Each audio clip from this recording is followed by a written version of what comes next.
and for quite some time we're going to be able to sustain them. And thank you again. This is Tiffany with Pens for Pals. You guys have a great day.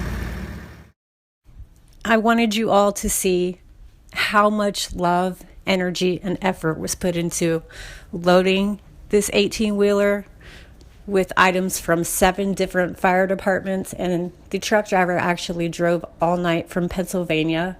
So a huge thank you to them, and a huge thank you to everyone in Vidor, Texas that helped us unload this truck. We would like to thank all 7 fire departments that contributed to this 18-wheeler truckload donation, which was brought to Vidor, Texas. Just thank you. You guys have helped so many families that lost everything and were affected by Harvey. This video is to show